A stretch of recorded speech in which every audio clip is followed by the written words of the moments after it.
Hello guys, हम लोग यहाँ पर बात करने के लिए जा रहे हैं चैप्टर नंबर 4 यानी कि कॉस्ट मैनेजमेंट टेक्निक का मेमोरी टेक्निक। 100% ये मेमोरी टेक्निक पर बेस्ड ये वीडियोस है। इसको वन डे बिफोर एग्जामिनेशन आप बड़े आराम से देख सकते हो, क्योंकि जल्दी जल्दी में मैंने आपका कंसेप्ट भी क्लियर किया है और मेमोरी टेक्निक कुछ ऐसे उपयोग किए हैं कि आपको सारी चीजें याद हो जाए।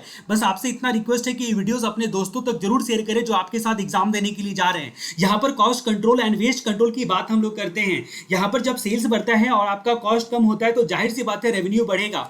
अब रेवेन्यू जब तुम्हारा बढ़ेगा तो उसके लिए तुमको कॉस्ट कंट्रोल के लिए कुछ तो कीमत चुकानी पड़ेगी, यानी कि एक टारगेट डिसाइड करना पड़ेगा, जिसको यार्डस्टिक शब्द का इस्तेमाल किया गया है यहाँ पर। ये शब्द मैं वर्ड आपको बोल रहा हूँ क्योंकि आप ये सब शब्द का इस्तेमाल करना एग्जाम में।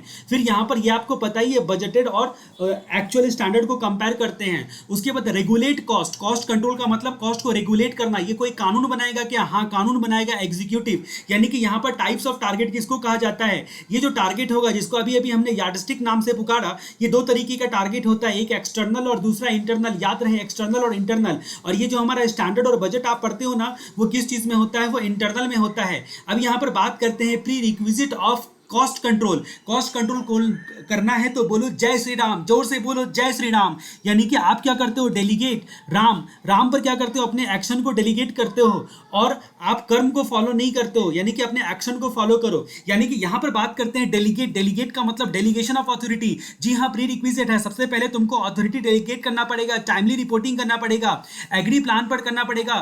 किस चीज के प्लान पर? गोल एंड ऑब्जेक्टिव के, मोटिवेशन, और उसके बाद एक्शन बेस्ड ऑन रिकमेंडेशन और फॉलो अप, यानी कि फॉलो अप आपको लेना पड़ेगा। तो डेलीगेशन करना पड़ेगा, टाइमली रिपोर्टिंग करना पड़ेगा, एग्री करना पड़ेगा प्लान पे, motivation, action based on recommendation और फॉलो। ये सारे pre requisite of cost control होते हैं। अब कॉस्ट रिडक्शन की बात हम लोग करते हैं। ये रियल एंड परमानेंट रिडक्शन होता है। किस चीज में? तो यूनिट कॉस्ट में। जी हाँ, पर यूनिट कॉस्ट में ये रियल एंड परमानेंट रिडक्शन होता है। यहां पर आप क्या करते हो? इकोनॉमाइज करते हो। इकोनॉमाइज करते हो यानी कि ऑप्टिमम यूटिलाइजेशन कहते हैं इकोनॉमाइज को आप। यानी कि यहां पर क्या करते हो कि आपका सबसे पहले जो चैलेंज होता है, स्टैंडर्ड वर्सेस जो बजट होता है ना, उसको क्या करता है? एक्सेप्ट नहीं करता है कि तुम्हारे स्टैंडर्ड वर्सेस बजट को, इसको चैलेंज करता है। अब यहां पर हम लोग बात करते हैं कुछ चीजों के बारे में। कॉस्ट रिडक्शन टीम यहां पर। जी हाँ, कॉस्ट रिडक्शन के साथ एक टीम याद रखना कि रिड्यूस करने के लिए टीम बनाना पड़ता है। ये क्रिकेट टीम की नहीं, कॉस्ट रिडक्शन टीम की बात हो रही है, जिसके लिए वेल डिफाइंड प्रोग्राम होना चाहिए और उनको एरिया ऑफ फोकस होना चाहिए। अच्छा प्रोग्राम क्रिकेट टीम की तरह और अच्छा एरिया ऑफ फोकस, कौन किस एरिया में फील्डिंग करेगा।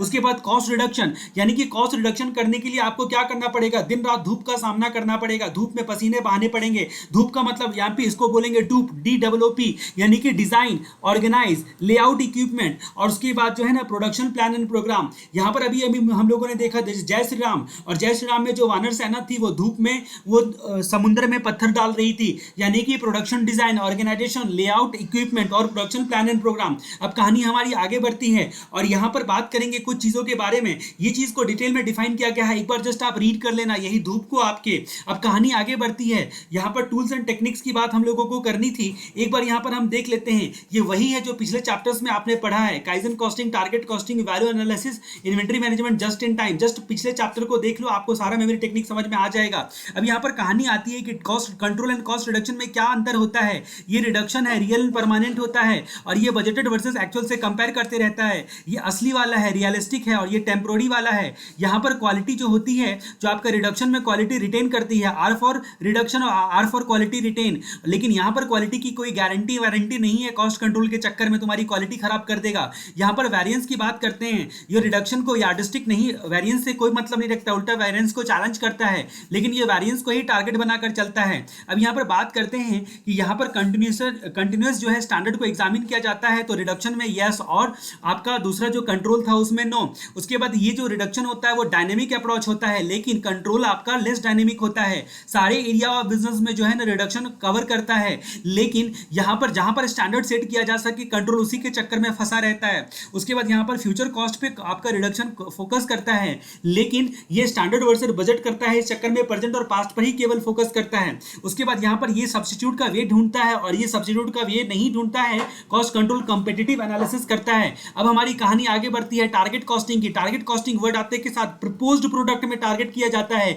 यह आपको याद रहना चाहिए। यानी कि स्पेसिफिक फंक्शनैलिटी और क्वालिटी को मेंटेन करते हुए आपको प्रॉफिटेबिलिटी के लेवल को बढ़ाना है, और प्रॉफिटेबिलिटी के लेवल को बढ़ाने के लिए आपको क्या करना पड़ेगा, सबसे पहले एक एंटीसिपेटेड सेलिंग प्राइस निकालना पड़ेगा। ये आप जनरली मार्केट को ध्यान में रखते हुए, मद्देनजर रखते हुए करोगे। उसमें जो आपका कुछ भी कॉस्ट मार्जिन होगा थोड़ा बहुत माइनर रखना है आपको, उससे टारगेट कॉस्ट आएगा और ये कॉस्ट को आपको अचीव करने की कोशिश करनी पड़ेगी। इसी को टारगेट कॉस्ट बोला जाता है। ये 1970 में जो है ना जापान में ये चीज नियम का पहली बार जो है ना निकाला गया था। ये एक स्ट्रक्चर्ड अप्रोच होता है प्रपोज प्रोडक्ट के कॉस्ट को डिटरमाइन करने के लिए। जी हाँ, यहाँ पर टारगेट सेल से टारगेट जो है ना प्रॉफिट को हम रिड्यूस करने के बाद टारगेट कॉस्ट निकालते हैं। उसके बाद कॉस्ट एंड मैनेजमेंट टेक्निक ये होता है। जाहिर सी बात है इस चैप्टर का नाम ही है, तो ये कॉस्ट जो आपका टारगेट होगा वो भी आपका मैनेजमेंट टेक्निक होगा, जिसमें हम लोग बात करते हैं वैल्यू इंजीनियरिंग। वैल्यू इंजीनियरिंग की जाती है। जी हाँ, टारगेट के लिए वैल्यू इंजीनियरिंग की जाती है। कहाँ कहाँ पर? प्रोडक्शन मैन्युफैक्चरिंग में, डिस्ट्रीब्यूशन में और सेल्स में और सर्विसेज में। हमने यहाँ पर क्या बात की थी कि कॉस्ट रिडक्शन में सारे एरिया को कवर किए जाते हैं, और देखो ये सारे के सारे मॉड्यूल को कवर कर रहा है, जैसे आपका SAP module, ERP module cover करता है। अब जहां तक हम लोग बात करते हैं प्रोडक्ट लाइफ साइकिल, इसके बारे में सारी चीजें हमको देखनी है। यहां पर बोला जाता है कि कॉस्ट मैनेजमेंट जो होता है वो इनिशियल स्टेज से स्टार्ट होता है और पूरे प्रोडक्ट के लाइफ साइकिल तक चलते रहता है। यहां पर टारगेट कॉस्ट कैसे निकालते हैं, तो टारगेट सेलिंग प्राइस में से मार्जिन को हटा देते हैं। यानी कि ये जो आप कॉस्ट प्लस मेथड होता था ना, जिसमें आप कॉस्ट शीट बनाते थे, सारे कॉस्ट को निकालते थे, raw material plus variable cost plus other overhead वगैरह वगैरह, वो फार्मूला को नहीं लेता है ये, एग्जैक्ट उसका अपोजिट होता है। कुछ लिमिटेशंस ऑफ हम लोग देखते हैं कॉस्ट प्लस प्राइसिंग मॉडल का। ये जो कॉस्ट प्लस प्राइसिंग मॉडल था ना, जो जिससे कॉस्ट शीट बनाते थे ना आप, उसमें लिमिटेशंस है सीसीसी। कसम खा लो कि सीसीसी मत भूलोगे। कब? यानी कि यहाँ पर कॉम्पिटिटर के प्राइस को इग्नोर करता था वो, और उसके कस्टमर के विलिंगनेस टू पे को भी भूलता था वो, और कॉस्ट कंट्रोल पे ज्यादा तवज्जो देता था वो। अब यहाँ पर कहानी आगे बढ़ती है और एग्जांपल यहाँ पर एक दिया गया है, उसको आप देख लेना।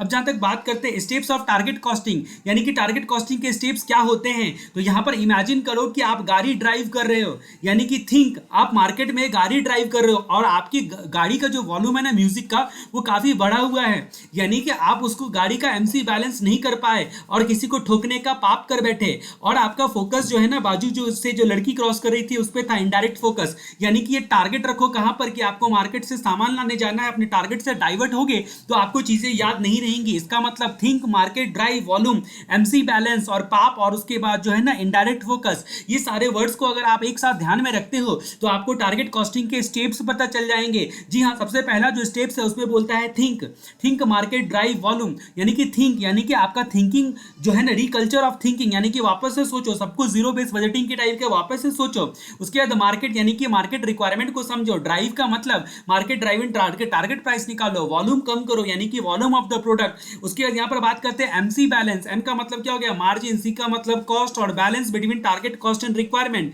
यानी कि आप यहाँ पर बात करते हैं पाप कर बैठे, प्रोसेस अल्टरेशन और उसके बाद product cost, process alteration, product cost. और उसके बाद यहाँ पर बात करते हैं कि यहाँ पर हम लोगों ने देखा कि क्लोज, यानी कि आपको जो ना वॉल्यूम को क्लोज कर देना चाहिए, नहीं तो आपसे क्या हो जाएगा, नहीं तो आपसे पाप हो जाएगा।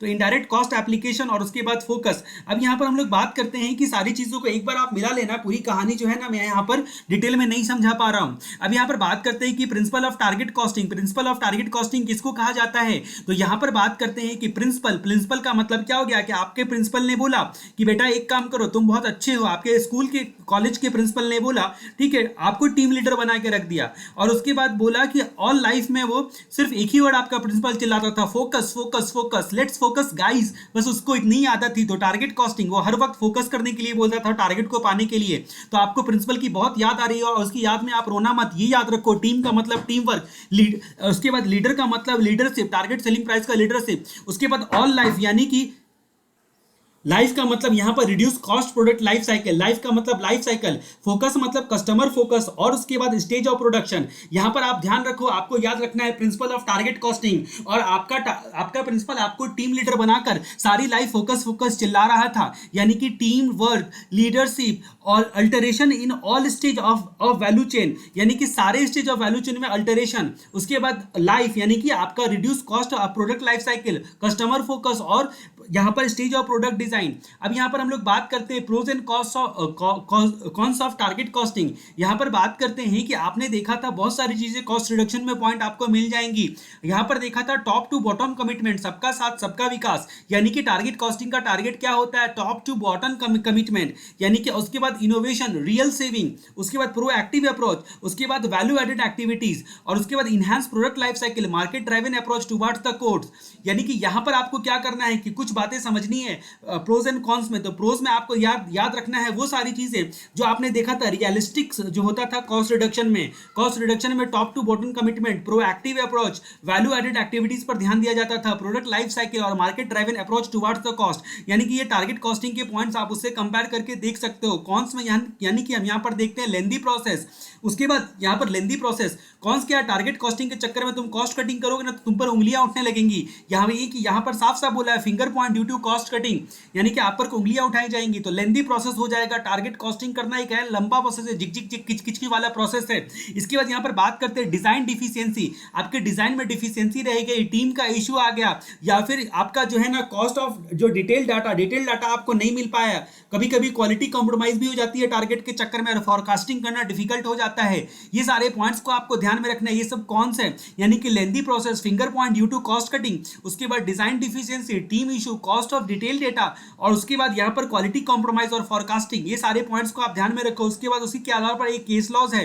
अब यहाँ पर बात करते हैं टारगेट कॉस्टिंग का प्रॉफिटेबिलिटी पर क्या इंपैक्ट होता है। अगर आप सीपीटी पास करते हो तो आपको थोड़ी देर के लिए फील होता है कि सीए क्लियर हो गया। इसका मतलब जिस तरह से आपको इमेजिन पड़ता है, तो टारगेट करने से कुछ नहीं होता है, टारगेट को पाना पड़ता है। सीपीटी करने से कुछ नहीं होता है, फाइनल क्लियर करना पड़ता है। तो यानी कि सी का मतलब करेक्ट प्राइस, पी का मतलब प्रोडक्ट कॉस्ट, और टी का मतलब टाइप्स ऑफ स्ट्रैटेजी। उसके बाद सीए यानी कि कमिटमेंट, और उसके बाद अकाउंटेंट सारे स्टेज में इन्वॉल्व होना चाहिए। देखो impact of target costing on जो प्रॉफिटेबिलिटी बोला यहाँ पर क्या है ना, उसमें आपको अकाउंटेंट शब्द को बोल दिया है यहाँ पर। तो ये याद रखना है कि प्रॉफिट कौन दिलाता है, अकाउंटेंट दिलाता है। अकाउंटेंट को तुम कमिटमेंट करो कि तुम वो जो स्ट्रैटेजी बनाएगा उसको तुम फॉलो करोगे, तो वो करेक्ट प्राइस प्रोडक्ट का बताएगा और करेक्ट कॉस्ट डिटरमाइन करेगा। तो ये सारे वर्ड्स को, कीवर्ड्स को आपको दिमाग में बिठाने हैं कि क्या इंपैक्ट पड़ेगा प्रॉफिटेबिलिटी पे। टारगेट कॉस्टिंग का इंपैक्ट ये पड़ेगा कि अकाउंटेंट वर्ड भी इसमें याद आ जाएगा, सारी कहानी क्लियर हो जाएगी।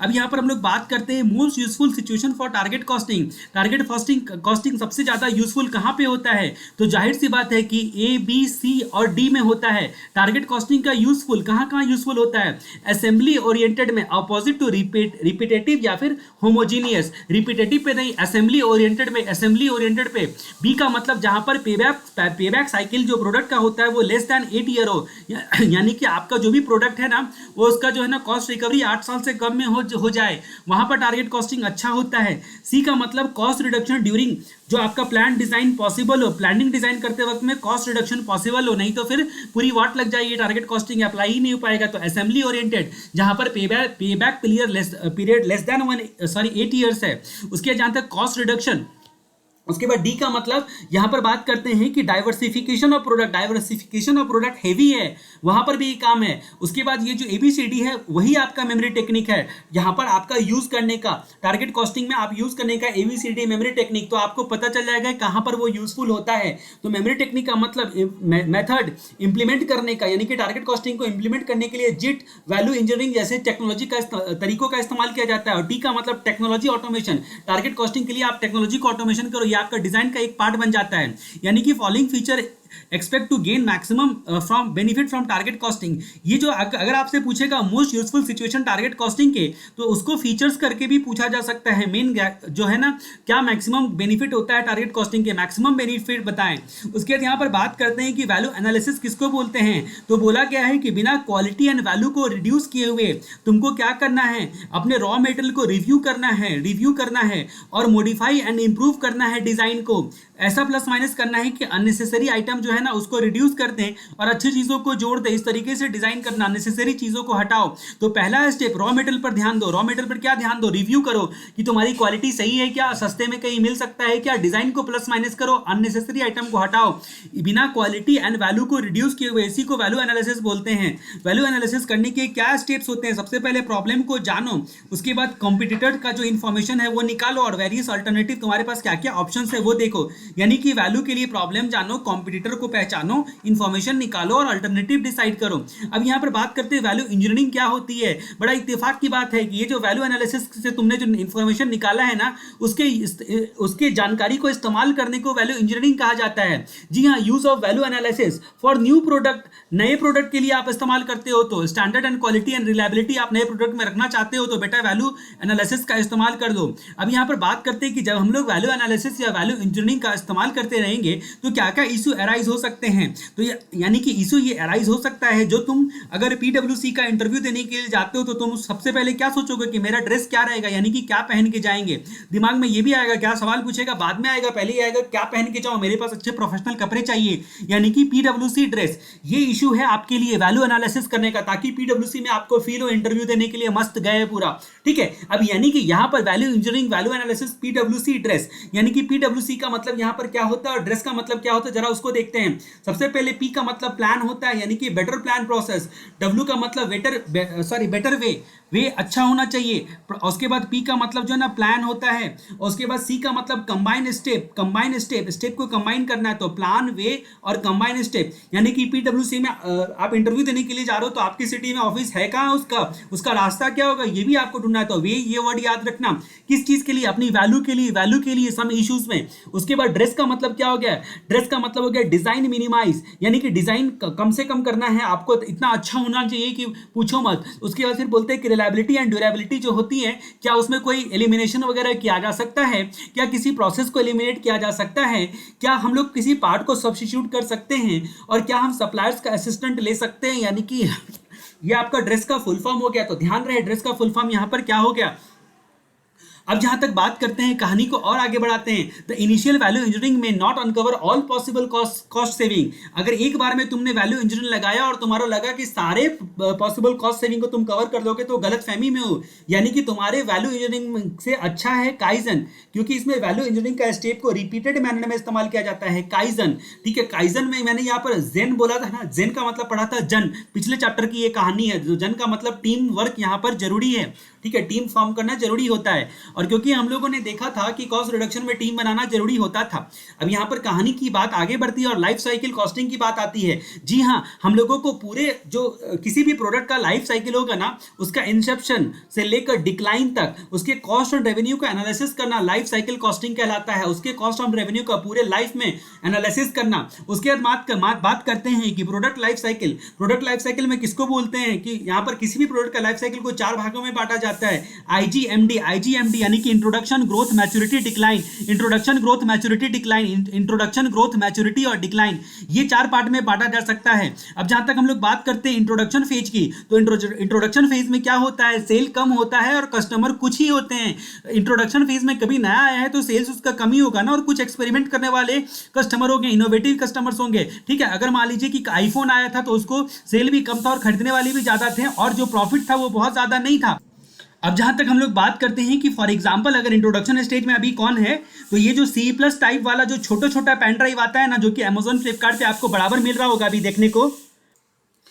तो जो हम लोग बात कर रहे थे C+ टाइप 128 GB का चार्ज जो आपका पेन ड्राइव होता है उसके बारे में, तो ये आपका अभी कौन सा स्टेज पे है, तो ये इंट्रोडक्शन स्टेज पे है। देखो उसका सेल्स कम है और कस्टमर केवल बहुत कम है। जिसके पास 11th जनरेशन वाला लेटेस्ट लैपटॉप है वही लोग वो पेन ड्राइव खरीद रहे हैं। अब जहां तक बात करते हैं decision about the product branding, packaging, labelling, वैसा वो सोच रहे हैं ज्यादा से ज्यादा डिस्ट्रीब्यूशन करेंगे, प्रमोशन करेंगे, ऐसे ख्वाब देख रहे हैं, क्योंकि इंट्रोडक्शन स्टेज में है। यहाँ पर प्रॉफिट भले ही कम है, हो सकता है नेगेटिव प्रॉफिट भी हो, लेकिन ख्वाब में वो जी रहे होंगे। उसके बाद उसके लिए वो पेनिट्रेशन और स्कीमिंग प्राइसिंग अपनाएंगे। जो आपका कॉम्पिटिशन कमीशन ऑफ इंडिया होता है उसने बोला हुआ है कि डोमिनेंट पोजीशन पे आने के बाद तुम ये सब तरीके इस्तेमाल नहीं कर सकते हो, लेकिन अभी क्योंकि इंट्रोडक्शन स्टेज में है तो फिर डोमिनेंट पोजीशन पे है कहां से, जो मार्केट पेनिट्रेशन करके दूसरे को मार्केट को कंपटीशन को खत्म करने का ट्राई करेगा कोई टेक्निक करके। अब मार्केट पेनिट्रेशन और स्कीमिंग जो है ना, यहाँ पर huge effort to attract various marketing channel, बहुत सारे मार्केटिंग चैनल को जो है ना अट्रैक्ट किया जाता है यहाँ पर, ताकि तुम भी मेरा सप्लाई लो, तुम भी अमेजोन भाई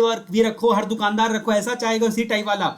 एग्रेसिव प्रमोशनल एफर्ट किया जाता है अवेयरनेस इंक्रीज करने के लिए। फिर बात करते हैं कि प्रोडक्ट को जो है ना बार बार एक्सपेरिमेंट नहीं किया जाता जाता है, मस्त बना लिया जाता है खर्चा करके। कुछ ही कॉम्पिटिटर होते हैं जो ये बनाते हैं और लिमिटेड बायर्स भी होते हैं। कुल मिला के हम लोगों ने ये देखा, ऐसी सिचुएशन में तुमको स्ट्रैटेजी क्या करनी पड़ेगी। यहाँ पे स्ट्रैटेजी कभी भी आपसे पूछेगा तो 3 पॉइंट से आंसर देना। Customer supplier market, customer supplier market, customer का अवेयरनेस बढ़ेगा। उसके बाद बात करते हैं इंड्यूस करो कस्टमर को कि भैया ट्राई करके देखो ना एक बार, बहुत अच्छा होता है ये वाला, तो अवेयरनेस बढ़ेगा। Induce to try. उसके बाद सप्लायर को जो है ना उससे रिलेशन अच्छा बनाना है और नए चेन जो है ढूंढने हैं जो सप्लायर मार्केट में हमारा प्रोडक्ट पहुंचे, और उसके बाद मार्केट में एक प्राइस सेट करना पड़ेगा। अब जहां तक बात करते हैं ग्रोथ स्टेज के बारे में, तो यानी कि यहां पर बात करते हैं कि कस्टमर कंपटीशन, सेल्स और प्रॉफिट सब बढ़ते रहता है, ये चारों के चारों बढ़ते रहते हैं। कस्टमर कंपटीशन, सेल्स, प्रॉफिट बढ़ते रहते हैं, लेकिन कॉस्ट पर कस्टमर जो होता है वो कम होता है। बड़ी अच्छी बात है, सब कुछ बढ़ रहा है, कॉस्ट पर कस्टमर हमारा जो है वो कम हो रहा है। इसका मतलब यहां पर बात करते हैं टर्नओवर हमारा बढ़ते रहता है, कंपटीशन मार्केट में बढ़ते रहता है, सब तो बढ़ ही रहा है, सेल्स हमारा बढ़ते रहता है, और उसके बाद नए नए सप्लाई चेन मैनेजमेंट हमको मिलते रहते हैं। लगभग सारे लोग अवेयर हो चुके रहते हैं, लेकिन फिर भी बोला गया है कि कस्टमर को एजुकेट करो, कस्टमर को एजुकेट करो। मार्केट शेयर जो है हमारा टारगेट बढ़ाना रहता है, हमारा टारगेट रहता है मार्केट शेयर बढ़ाएं, हमारा टारगेट रहता है ज़्यादा से ज़्यादा प्रमोशन करें ताकि हमारा ब्रांड वैल्यू लोगों की नज़र में आ जाए, ताकि कंपटीशन हमारा कुछ बिगाड़ ना कम बिगाड़ सके। उसके बाद कस्टमर की बात करते हैं, स्ट्रैटेजी में कस्टमर और मार्केट 2 पॉइंट यहाँ से देख सकते हो। यहाँ पर सप्लायर चेन पर बहुत ज़्यादा तवज्जो नहीं दिया जाता है, कस्टमर को अच्छी क्वालिटी हम दे रहे हैं, हर जगह कस्टमर को गांव तक अवेलेबल करवा के दे रहे हैं, कस्टमर को भागने नहीं देते, रिटेंशन का स्ट्रैटेजी बनाते हैं कि भैया कस्टमर वापस लौट के मेरे पास ही आई हो। उसके बाद रिलेशन, यानी कि यहाँ पर वादा करते हैं कि भाई हमारे साथ रहोगे, हम कस्टमर को लॉयल बनाने की कोशिश करते हैं कि हमारे बुरे वक्त में भी खरीदेगा। उसके बाद जो है ना डिफरेंशिएशन एडवांटेज उसको बताते हैं कि हमारे प्रोडक्ट दूसरों से बेटर है, क्योंकि अब मार्केट में कंपटीशन एंटर कर चुका है और हम थोड़े से अंदर से डरे हुए महसूस हो रहे होंगे आपके। उसके बाद बात करते हैं कि मार्केट में ब्रांड बनाने की कोशिश करते हैं, प्राइस एंड डिमांड में बैलेंस बनाने की कोशिश करते हैं, और वैल्यू बेस्ड प्राइसिंग स्ट्रैटेजी हम लोग यहाँ पर अपनाते हैं। उसके बाद स्टेज 3 होता है मैच्योरिटी स्टेज। मैच्योरिटी स्टेज में क्या होता है, मैच्योरिटी स्टेज में यहाँ पर होता है कि सेल्स जो होता है और कंपटीटर का नंबर जो होता है वो जो है एट पीक रहते हैं। मैच्योरिटी में बहुत सारे कॉम्पिटिटर अब इंटर कर चुके हैं, अब तक हम डर रहे थे कॉम्पिटिटर आ जाएगा, अब आ चुका है, यानी कि कॉम्पिटिशन इंटेंस रहता है। यानी कि यहाँ पर हमारा पर कस्टमर कॉस्ट जो होता है वो कम होता है और प्रॉफिट जो होता है, लेकिन डिक्लाइन होता तो प्रॉफिट बहुत है लेकिन डिक्लाइनिंग रेट में होता है। हमारा टारगेट होता है कि हमारा मार्केट ज़्यादा से ज़्यादा जो है ना हम कैप्चर करके बना सकें। उसके बाद यहाँ पर बात करते हैं कि बहुत सारे जो है ना बायर, नए बायर भी ट्राई करने के लिए जाते हैं, अरे ये सुना है मार्केट में बहुत अच्छा आईफोन, तो यानी कि जो नहीं खरीदने वाले हैं वो लोग भी खरीदने का ट्राई करते हैं, लेकिन यहाँ पर उनको बहुत सारे सब्स्टिट्यूट भी मिलते हैं, प्रॉफिट जो है ना डिक्लाइनिंग स्टार्ट हो जाता है, और नए नए सप्लायर जो हैं वहाँ पर हमको बोलते हैं, मतलब सप्लायर के पीछे हम नहीं भागते, सप्लायर हमारे पीछे भागते हैं। उसके बाद यहाँ पर बात करते हैं स्ट्रैटेजी के बारे में, यानी कि यहाँ पर स्ट्रैटेजी क्या बनानी चाहिए, कस्टमर का दिल जीतने वाले यानी कि विन एफर्ट लगाओ। उसके बाद कस्टमर को डिफ्रेंसिएशन शो करो, प्राइस लो रखो, सेल्स प्रमोशन करो, किसी भी तरह करके बचाओ। तुम मैच्योरिटी स्टेज में हो, कहीं ऐसा ना हो तुम डिक्लाइन में चले जाओ। यानी कि आपको क्या करना पड़ता है, सप्लायर को इंटेंसिव भी देना रहेगा और सप्लायर जो है ना इंटेंसिव भी होना चाहिए। इंटेंसिव और इंसेंटिव ये दोनों शब्द का यहां पर इस्तेमाल किया जाता है सप्लायर को लेकर। अब डिक्लाइन स्टेज की बात हम लोग करते हैं। डिक्लाइन स्टेज में क्या होता है, sales, profit and number of customer सब रिड्यूस होता है।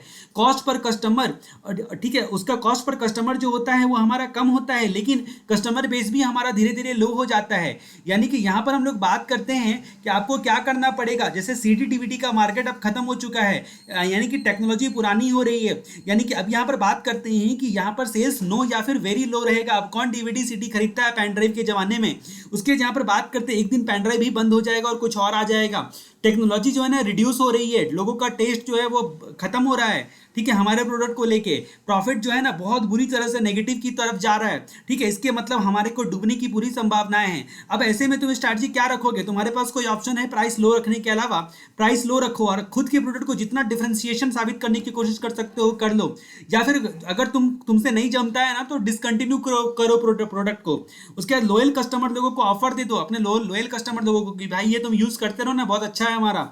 नए प्रोडक्ट लॉन्च करने का प्लान करो और बहुत सारे मार्केटिंग डिसीजन तुमको लेने पड़ेंगे क्योंकि तुम बहुत बुरी हालत में हो। अब यहाँ पर बात करते हैं कि हम लोग लाइफ साइकिल के बारे में, ऑब्जेक्टिव की बात करते हैं, तो यानी कि यहाँ पर इंट्रोडक्शन, ग्रोथ, मैच्योरिटी और डिक्लाइन। यहाँ पर आपका ऑब्जेक्टिव क्या होता है, एम पे यानी कि मॉर्निंग में उठो, ये आपका ऑब्जेक्टिव है। अवेयरनेस, मार्केट मैक्सिमम होना चाहिए, प्रॉफिट मैक्सिमाइज मैच्योरिटी में, और यहाँ पर एक्सपेंडिचर जो है वो आपको कम करना पड़ेगा, कोई ऑप्शन नहीं तुम डिक्लाइनिंग स्टेज में हो, यहाँ पर अवेयरनेस बढ़ाना पड़ेगा, यहाँ पर मार्केट जो है मैक्सिमम है तुम्हारा, प्रॉफिट मैच्योरिटी में तुम्हारा मैक्सिमम है।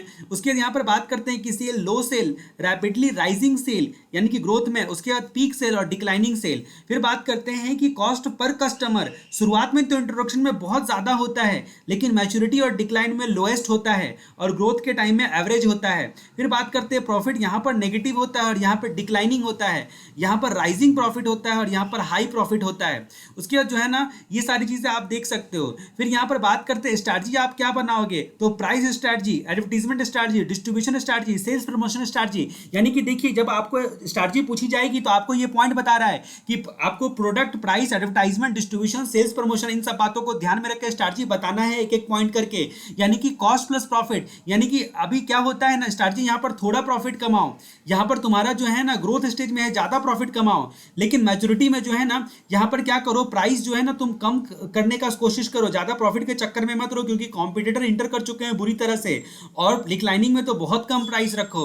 उसके बाद एडवर्टीजमेंट में पहला जो है ना इंट्रोडक्शन में जो है ना अवेयरनेस रखो, दूसरा जो है ना ग्रोथ के केस में इंटरेस्ट, और उसके बाद मैच्योरिटी में क्योंकि कॉम्पिटिटर घुस चुका है इसलिए तुम अपना ब्रांड को साबित करने की कोशिश करो, और डिक्लाइनिंग फेज में तुम लॉयल कस्टमर के पीछे केवल भागो। उसके बाद डिस्ट्रीब्यूशन में यहाँ पर बोलता है कि जो आपका इनिशियल स्टेज होता है ना उसमें सेलेक्टिव डिस्ट्रीब्यूटर को सेलेक्ट करो, और इसके बाद यहाँ पर बात करते हैं कि जो लास्ट में डिक्लाइनिंग स्टेज होगा ना वहां पर भी सेलेक्टिव आपको सप्लायर जो है ना वो सेलेक्ट करना पड़ेगा, ठीक है, लेकिन वो सप्लायर को आपको ऑफर करना पड़ेगा कि तुम अगर ज्यादा बेचोगे तो हम तुमको मदद करेंगे, हम तुमको प्रॉफिट देंगे। उसके बाद यहां पर बात करते हैं कि इंटेंसिव डिस्ट्रीब्यूशन करना पड़ेगा आपको ग्रोथ स्टेज में, और मैच्योरिटी स्टेज में आपको उसमें भी इंटेंसिव डिस्ट्रीब्यूशन करना पड़ेगा।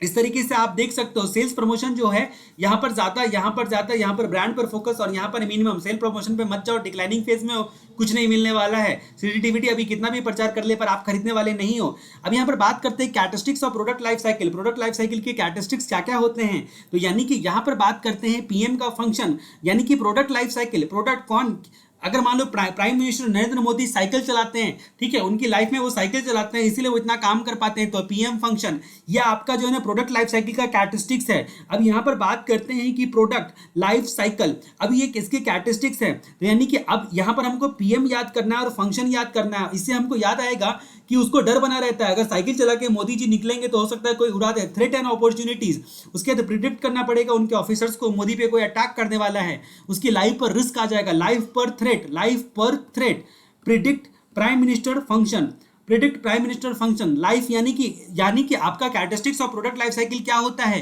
कि प्रोडक्ट लाइफ साइकिल ये सब बात को समझता है कि किसी भी प्रोडक्ट का लाइफ लिमिटेड होता है, यानी कि इनिशियल फेज से डिक्लाइनिंग फेज तक आपने देखा था। उसके बाद जो है ना इसकी खासियत होती है कि एवरेज कॉस्ट और प्रॉफिट पर यूनिट आपका वैरी करते रहता है। यहाँ पर बात करते हैं डिफरेंट एक्शन से आप थ्रेट एंड अपॉर्चुनिटी को समझ सकते हो, प्रिडिक्ट कर सकते हो प्रॉफिट पैटर्न को, इससे आपको डिसीजन लेने में मदद मिलेगी। उसके बाद पीएम का मतलब प्रोडक्ट एंड मार्केट को एक्सटेंड करने का मौका, और फंक्शनैलिटी का मतलब डिफरेंट फंक्शन पे जो है ना वो एम्फेसिस कर सकते हो। ये सारे के सारे पॉइंट्स आपको स्टडी मटेरियल में दिख जाएंगे।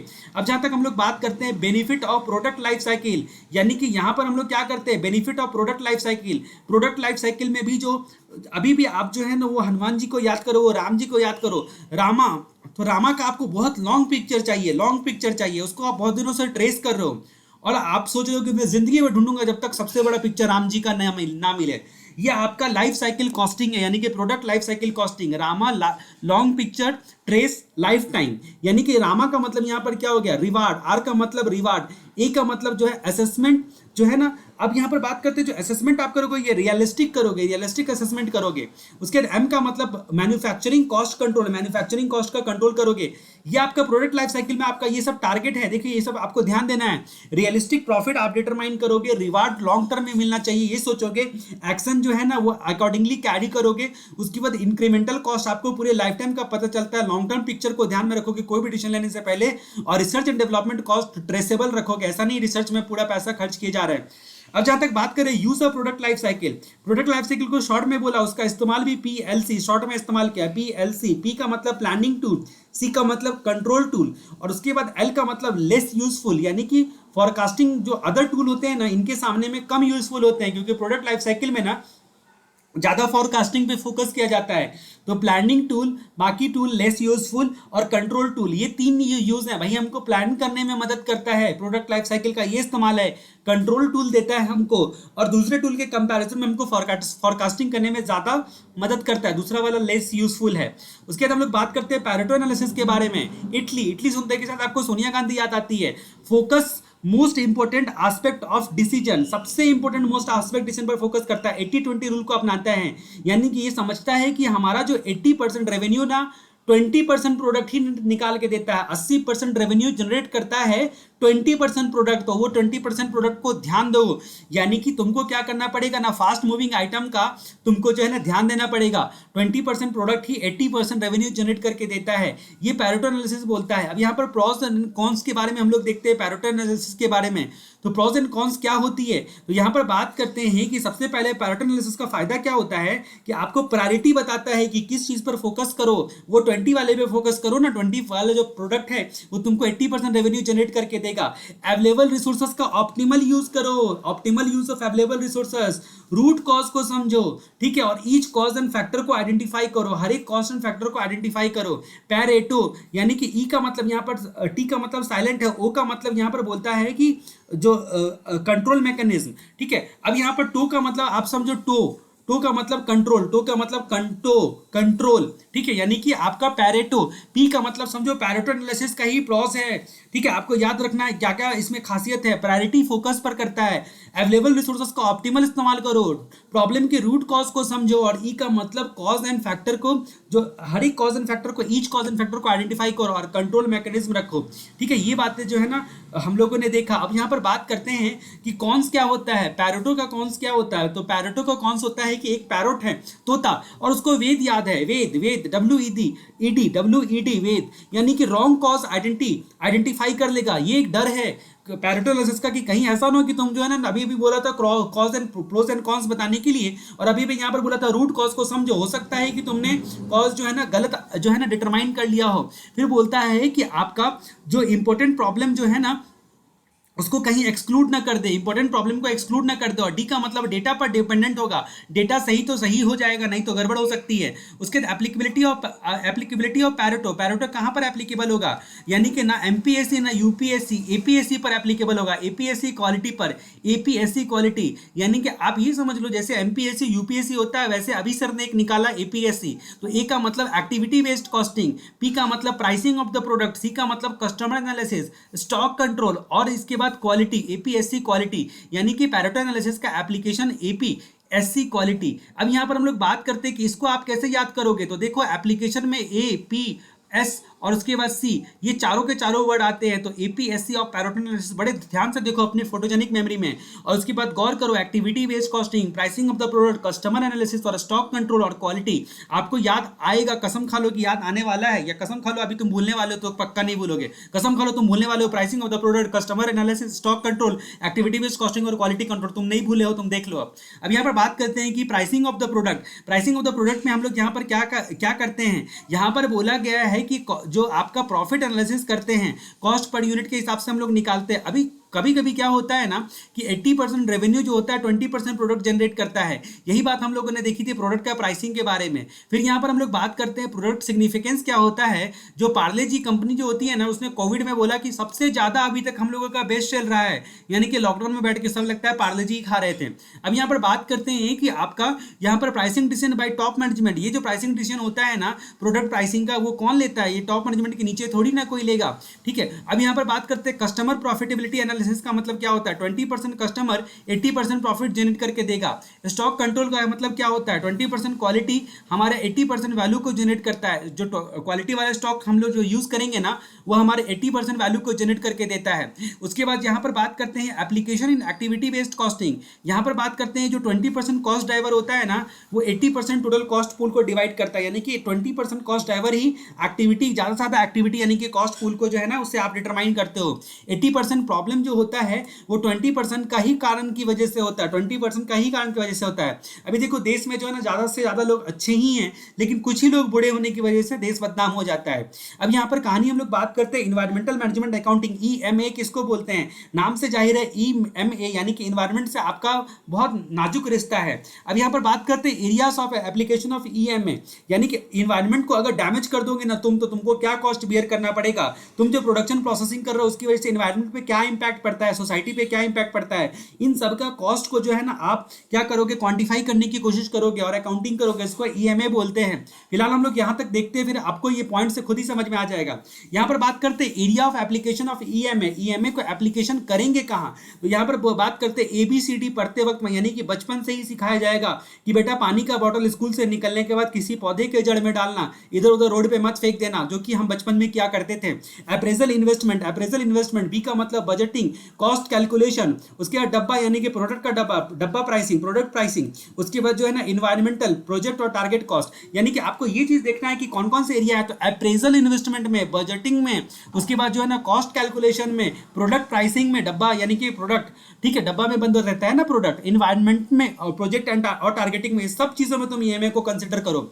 उसके बाद बात करते हैं कि EMA जो है ना इन्वायरमेंट बहुत सारे ऑर्गेनाइजेशन के बीच में काफी इंपॉर्टेंट रखता है। इसके बारे में एक केस दिया गया है। इन्वायरमेंट इन्फॉर्मेशन किसको बोलते हैं, तो यह बोलता है कि दो तरह की इन्फॉर्मेशन तुम दोगे, तुम बोलेंगे इन्वायरमेंट इन्फॉर्मेशन तुमने मुझे दे दिया, एक फिजिकल और उसके बाद एक मॉनिटरी, उसको बोलो। यानी कि यहाँ पर बात करते हैं कि म्याओ म्याओ, बिल्ली बोली म्याओ म्याओ, MEWW म्याओ म्याओ, मेटेरियल, एनर्जी, वाटर और इसके बाद जो है ना वेस्ट, ये। अब यहाँ पर मॉनिटरी का मतलब क्या होता है, अकाउंटिंग करोगे किस चीज का, यही जो अभी अभी आपने देखा है म्याओ म्याओ, यानी कि मेटेरियल, एनर्जी, उसके बाद वाटर और वेस्ट का, उसी का आप अकाउंटिंग करोगे। कैसे, अगर उसको डैमेज तुमने किया प्रकृति का आइटम को, तो तुम्हारा डैमेज करने पर क्या कॉस्ट होगा उसको ठीक करने का, और क्या क्या प्रोडक्शन के लिए तुम इस्तेमाल करते हो। सिर्फ डैमेज करने का कॉस्टिंग नहीं होता है, उसको हम बर्बाद नहीं होने दें उसके लिए भी हमको खर्चा करना पड़ता है। डैमेज करोगे तो जाहिर सी बात है लीगल इंप्लीकेशंस भी होंगे और कुछ कॉन्ट्रैक्चुअल वायलेशन भी होगा, आप पर केस भी हो सकता है, कुछ भी हो सकता है। ठीक है, अब यहां पर बात करते हैं environmental cost meaning and classification, यानी कि यहां पर कैसे क्लासिफिकेशन करते हैं।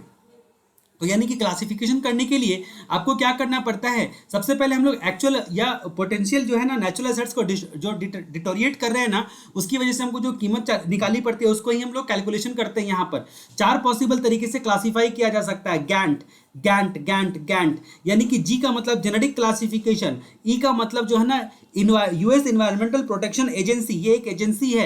ए का मतलब एजेंसी और G का मतलब जेनेरिक दवाई होती है ना, वैसे जेनेरिक प्रोटेक्शन, ठीक है, क्लासिफिकेशन और उसके बाद एजेंसी, US वाला एजेंसी। उसके बाद N का मतलब यूनाइटेड नेशन, जो कि आपका जो डिवीजन करता है सस्टेनेबल डेवलपमेंट में। और type of environmental cost, T का मतलब टाइप ऑफ जेनेरिक क्लासिफिकेशन की बात हम लोग करते हैं। तो जेनेरिक में 2 प्रकार के क्लासिफिकेशन होते हैं, इंटरनल या एक्सटर्नल। इंटरनल मतलब आउट ऑफ पॉकेट कॉस्ट, यानी कि आप गंदे पानी को फेंकोगे उसके लिए कॉस्ट, उसके बाद अपना चेक का सिस्टम को बढ़ाओगे, रेगुलेटरी कॉस्ट और उसके बाद अपफ्रंट कॉस्ट। और एक्सटर्नल का मतलब क्या होता है, सोसाइटी को वो कीमत चुकानी पड़ती है तुम्हारी वजह से, यानी कि उसका वाटर, एनर्जी, रिसोर्सेज उसका भी तो जाता है, उसको भी इमिशन ऑफ कार्बन और क्लाइमेट चेंज होता है, टेम्परेचर का सामना करना पड़ता है, जंगल खराब होता है, मिट्टी खराब होती है, ये जो बाहरी लोगों को कीमत चुकानी पड़ती है, जेनेरिक क्लासिफिकेशन है। और तुमको आउट ऑफ पॉकेट उन सबको तो कबाड़ा वगैरह को फेंकने में लगता है, वो भी है। उसके बाद यहाँ पर बात करते हैं कि क्लासिफिकेशन 2 एजेंसी वाला हम लोगों ने देखा। तो यानी कि बात करते हैं कि यूएस में हिडन रिलेशन, ठीक है, कौन कौन यूएस का इमेज क्या है, यहाँ पर जो है ना हिडन रिलेशन रखा जाता है। तो हिडन का मतलब क्या हो गया, potentially hidden cost, hidden relation का मतलब रिलेशन एंड जो है ना corporate image, relation and corporate image, US का इमेज। उसके बाद कन्वेंशनल कॉस्ट और उसके बाद कॉन्टिजेंट कॉस्ट, ठीक है कौन कन्विक्शन और कंटिजेंट। उसके बाद इन्वायरमेंटल अकाउंटिंग, ठीक है, as a business management tool, environment accounting as a business management tool. तो ये सारे के सारे पॉइंट्स हैं, जरा आप देख लेना। उसके बाद जहां तक बात करते हैं, पहले नजर में इसको देखोगे तो हसीन आएगा, ठीक है, हसीन मेंडोजा करके ही आप इसको पर क्लासिफिकेशन, जिसको हमने बोला था टी, गैंट का टी है ये हमारा। टाइप्स ऑफ इन्वायरमेंटल कॉस्ट, यानी कि यहाँ पर जो है ना प्रिवेंटिव कॉस्ट, अप्रेजल कॉस्ट और फेलियर कॉस्ट। बड़े अच्छे से आप जानते हो कॉस्ट ऑफ क्वालिटी वाला जो चैप्टर नंबर 1, चैप्टर नंबर 2 सब में आपने पढ़ा, प्रिवेंटिव कॉस्ट, अप्रेजल कॉस्ट और इंटरनल और एक्सटर्नल फेलियर कॉस्ट। यही क्लासिफिकेशन 3 है। हसीना ने क्लासिफाई कर दिया इसको, यानी कि मेंडोजा एंड हसीन, 1999 की बात है, बहुत पुरानी बात नहीं है। अब जहां तक बात करते हैं कि यहाँ पर आपको कुछ बातें जो है ना दी गई है वो एक बार इसको रीड कर लेना। अब हम लोग क्लासिफिकेशन 4 को एक बार रीड कर लेना। यहाँ पर सस्टेनेबल डेवलपमेंट जो है ना प्लान चलाता है यूएस में। अब यहाँ पर बात करते हैं कि आपका जो मेथोलॉजी क्या होगी, जो आप अगर मैनेजमेंट करना चाहते हो, ठीक है, ये जो इन्वायरमेंट मैनेजमेंट कॉस्ट है, तो सबसे पहले कॉस्ट को आइडेंटिफाई करो, एलोकेट करो और कंट्रोल करो। कॉस्ट एलोकेट आइडेंटिफाई, पहचानो, एलोकेट करो और कंट्रोल करो। उसके बाद हम लोग बात करते हैं टेक्निक्स टू आइडेंटिफाई एलोकेशन। कैसे टेक्निक्स को आइडेंटिफाई करेंगे?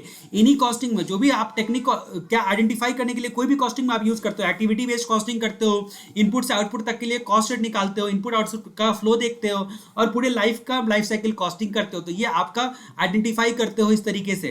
अब यही सी चीज को यहाँ पर डिफाइन किया गया, जस्ट एक बार गो थ्रू कर लेना अगर टाइम मिले तो। अब यहाँ पर बात करते हैं कि in context of environmental accounting, environmental related cost जो कि डायरेक्टली रिलेटेड है इन्वायरमेंट से, इन्वायरमेंटल ड्राइवन कॉस्ट यानी कि इनडायरेक्टली है। जैसे कि अगर आपने कबाड़ा किया है तो लेबर उसको साफ करने के ज्यादा पैसे लेगा तो लेबर कॉस्ट बढ़ा, डेप्रिसिएशन हाई हुआ यानी कि जो गंदगी हो रही है उसकी वजह से आपका मशीन जल्दी खराब होगा, तो इन्वायरमेंटल ड्राइवन कॉस्ट और इन्वायरमेंटल रिलेटेड कॉस्ट यानी कि डायरेक्टली आपका जो है ना ये सब कमियां आ रही है, खराबियां हो रही है, ठीक है। अब यहाँ पर हम लोग बात करते हैं कि कुछ प्रैक्टिकल एग्जांपल्स दिए गए हैं, इसको आप देख लेना। उसके बाद कंट्रोलिंग एनवायरनमेंट कॉस्ट,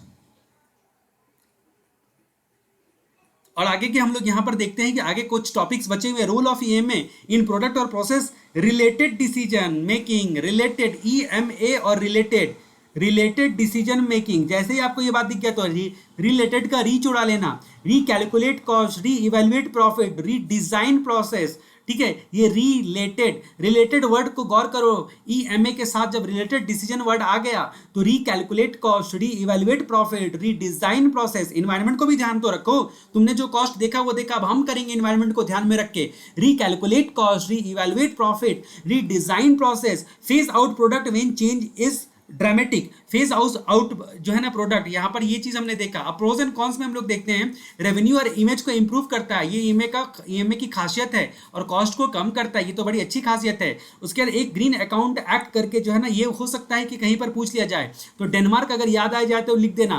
प्रायोरिटी यहाँ पर क्या होती है, यानी कि कंजम्पशन ऑफ नेचुरल रिसोर्सेज को प्रायोरिटी होती जाती है। उसके बाद जो है ना, जो भी आपका जो है एयर वाटर इसका को पॉल्यूशन करते हो और वेस्ट ऑफ द प्रोडक्ट करते हो, उसका इफेक्ट वगैरह सबको काउंटिंग किया जाता है। उसके बाद कॉन्स क्या है, तो कॉन्स है कि अगर तुम कॉन्स याद नहीं रखोगे, किस चीज का कॉन्स तुम अगर याद नहीं रखोगे, तो ईएमए का कॉन्स याद नहीं रखोगे तो सीए फेल हो सकते हो। यानी कि अब आप तो याद रखोगे ईएमए का कॉन्स, यानी कि सी का मतलब कॉस्ट, ए का मतलब एड बर्डन, उसके बाद fail, cost of control failure, ये कौन सा यानी कि कॉस्ट को इंक्रीज करता है। उसके बाद जो है ना, आपको एडिशनल बर्डन मिलता है टॉप मैनेजमेंट को, इतना ही पहले से मगजमारी बहुत पड़ी हुई है, और कॉस्ट ऑफ कंट्रोल फेलियर। इस तरीके से हम लोगों ने ये चैप्टर को कंप्लीट किया। उम्मीद करता हूं कि इसको आपको याद करने में सुविधा मिलेगी। अगले वीडियो तक के लिए जयराम जी की।